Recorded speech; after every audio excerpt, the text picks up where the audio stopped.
Hi friends. ഞാൻ പുതുതായിട്ട് തുടങ്ങിയ പേജാണ് മല്ലു വൈബ് യൂട്യൂബ് ചാനലാണ്. ഞാനിപ്പോൾ ആഫ്രിക്കയിലാണ് നിൽക്കുന്നത്.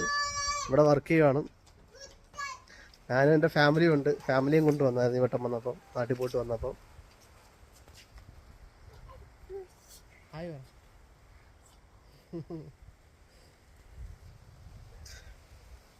എൻ്റെ മോൻ 2 വയസ്സ് 2.5 വയസ്സായിപ്പോൾ. എൻ്റെ യൂട്യൂബ് സപ്പോർട്ട് ചെയ്യണം. യൂട്യൂബ് ചാനൽ ഞങ്ങൾ പുതിയ വീഡിയോസുകൾ ചെയ്യുന്നുണ്ട്. ആദ്യമായിട്ട് ചെയ്യുന്നതുകൊണ്ടുള്ള ഒരു ഹായ് പറ ഹായ് പറ അയ്യ ഹായ്. സപ്പോർട്ട് ചെയ്യണം. ഞങ്ങൾ കുറച്ച് ഷോർട്സ് ഒക്കെ ചെയ്തിട്ടുണ്ട്. ഇനിയും ഒരുപാട് വീഡിയോസ് ചെയ്യണമെന്നുണ്ട്. പിന്നെ